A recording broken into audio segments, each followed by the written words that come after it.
Man here. Y'all know how I get down. We talking boxing, man. So, I ain't had a chance to talk about the victory for Jermall Charlo over Julian J. Rock Williams, man. Jermall Charlo, hats off to him and his entire corner, improving his record to 25 and 0, 19 knockouts. And Julian Williams' record going to 22 and 1, one draw, 14 knockouts. Man, it was a great fight, man, by these two young, hungry lions, man. I really enjoyed the fight while it lasted. Real talk by both fighters. Both fighters came in good game plan. I am not ashamed of either fighter on how they performed in this fight. There's a lot of things to be talked about, pertaining to this fight, and also this fight also changes the power rankings amongst the 154-pound division.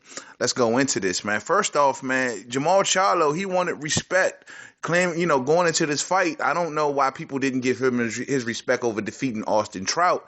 I mean, I thought he defeated Austin Trout in real stand-up fashion, man. He did a real good job. And that was just one fight ago at that. You know what I'm saying? So, I mean, if he's, mumbling about respect and critics giving him respect, man, I don't know, man. Die hard fans, I think they give Jermall Charlo plenty of respect for, defeating Austin Trout. And quite honestly, man, I had Jermall Charlo, of course, top 4, top 3 at 154. Man, that could be argued, maybe number 1 now, given what Arislandi Laura's been doing and who he's been fighting. Because most, I guess, boxing critics and boxing aficionados have Arislandi Laura as the number 1 fighter at 54. So, I mean, if that's the case, I mean, looking at the last couple of opponents, Austin Trout and now Julian J. Rock Williams, man, I don't know, man. That could be a good argument for putting Jermall Charlo as number 1 at 154. I don't know, man, but I'm just saying, man, if you talking about respect, that can be definitely argued in this fight, man. But all in all, like I said, man, Jermall Charlo fought this fight like a straight up stand up G, man. He came into this fight, he didn't shy away from confrontation from Julian Williams, man. First off, let's just take care of the 800-pound elephant in the room, man. J Rock's chin. A lot of people are talking about J Rock's chin can be shaky. Given this is the first time that J Rock been in there with an elite level fighter and really getting hit by a big puncher, you see the reaction. I mean, the man went down off a fucking jab, Joe. I mean, a jab, man. I mean, and that got a lot of people like, hold up, Joe. I mean, it was a stiff jab. It was stiff, but it was a jab, you know what I mean? But it knocked him down. It was a perfectly timed jab, to Jermall Charlo's benefit. It was a perfectly timed jab. He put that thing right on the button, man. Caught J-Rock as he was, swinging himself, left himself unguarded, and caught a stiff jab, man, knocked him off balance, man.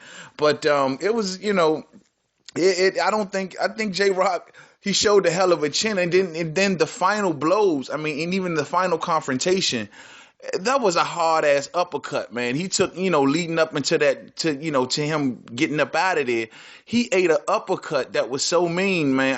That would have floored a lot of fighters right then and there. He tried to fight back from it, but he was pretty much wiped out after that uppercut, man, and it was devastating, man. The power of Jermall Charlo, man, it's incredible. And he comes in tip-top fashion, man, in tip-top condition, each and every fight. A lot of people say he's big, and he is a big fighter for the 154-pound division. But, in these talks of he wants to go up to 160 pounds to possibly challenge Gennady Golovkin. That would be very, very interesting if he decides to go that route, which is very possible given the options that Jermall Charlo has, pretty much in front of him, man. But J-Rock's chin, man, he took some solid shots. The jab that knocked him down, it's tough to defend that given the type of punch that it was, man. But he did bounce back from that punch, and he went a few more rounds. That wasn't even I don't even think that punch significantly, other than maybe psychologically in his mind, I don't think it hurt him, enough that played into the final knockout. You know what I mean? The following punches that he, caught with Jermall Charlo, I mean, I don't know, man. Those were the punches that were more lethal than anything. But he fought his way back into that fight. Hats off to Julian J. Rock Williams. He was counter punching very well. I thought his counter punching was very much on point, and that was the key that was getting him back into the fight. He was getting the best of the exchanges through counter punching. And whenever Jermall Charlo was first, he wasn't having much success. He wasn't leading off too well, hitting a lot of the arms, hitting a lot of the gloves of J. Rock, landing punches better in the exchanges than more so landing than leading off. You know what I mean? But J. Rock was just doing a wonderful job countering. I thought he started to win to get himself back into the fight, but just ate a vicious shot, man. It was just beautiful, man. It was just a beautiful, perfectly landed shot. And heads off to Jermall Charlo for landing that vicious shot, man. But man, this is the thing that's interesting about this win now. It changes the power rankings at 154 because you got Canelo Alvarez. All right, he just won for the WBO 154 title. He just beat Smith for the title, right?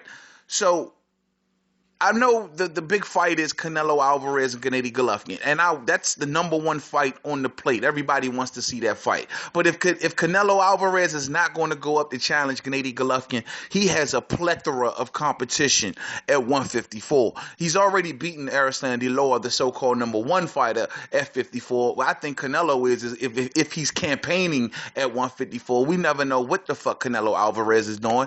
He could be campaigning at 55. He could be campaigning at 54. He could be campaigning at 60.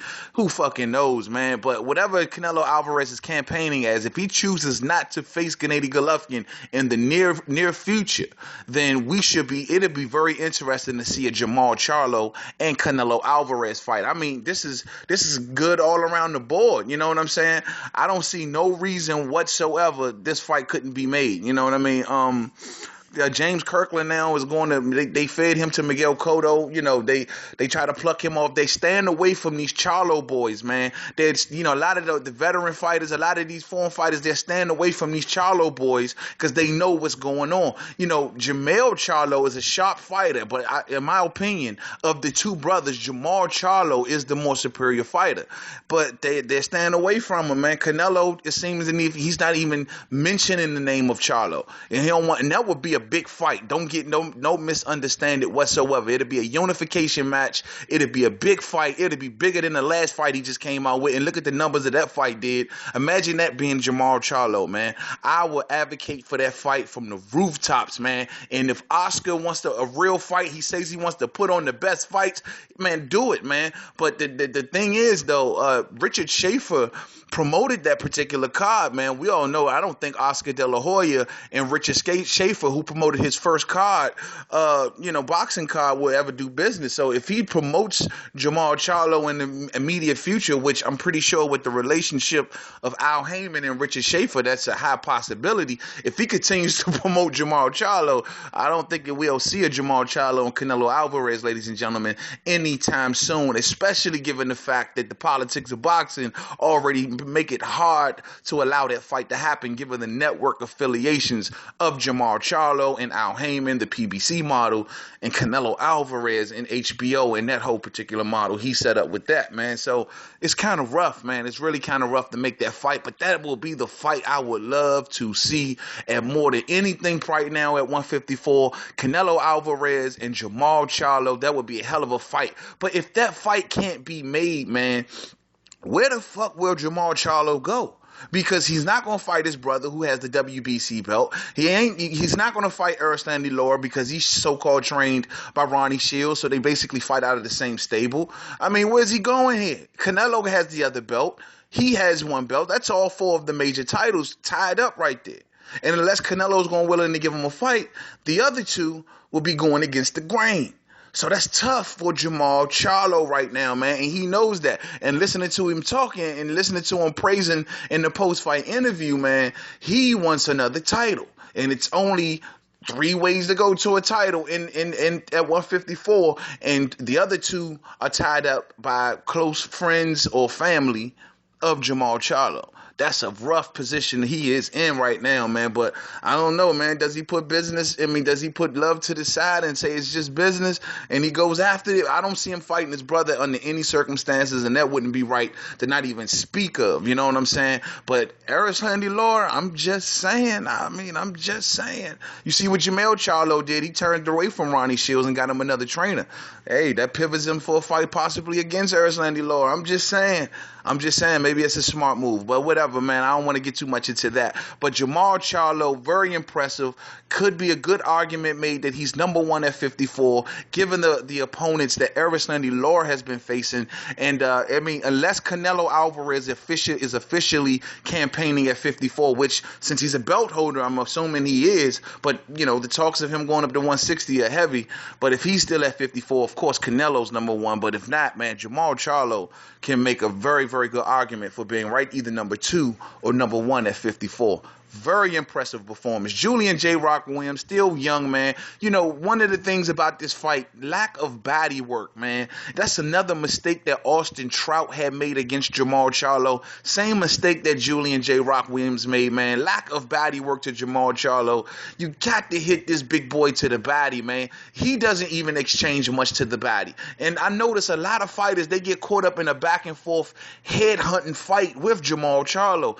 Always neglecting to hit Charlo to the midsection, man. Julian didn't do it. Fucking Austin Trout didn't do it, man. And I'm sitting here screaming like, what is up with the body work, man? I just could not understand it. Whenever Julian was going to the body, he was successful. The few and in between times that he did, it was successful. So I didn't understand why he didn't do that, man. But hopefully that's a lesson learned at this particular fight. When you at that elite level, man, you got to do things right, man. And he did not get the body work in order early on in the fight.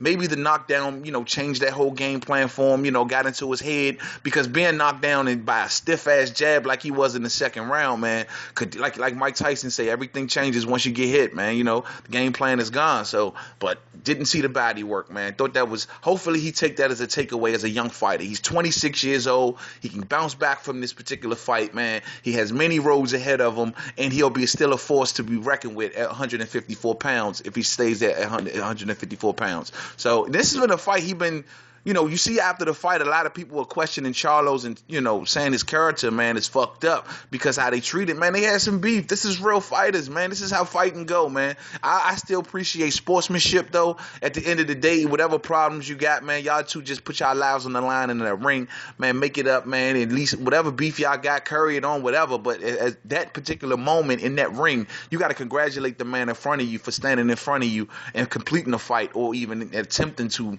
get into a fight and putting his life on the line. He got family just like you do, you know what I'm saying? So, that's kind of messed up how that shit ended in the end, but it is what it is, man. They're fighters.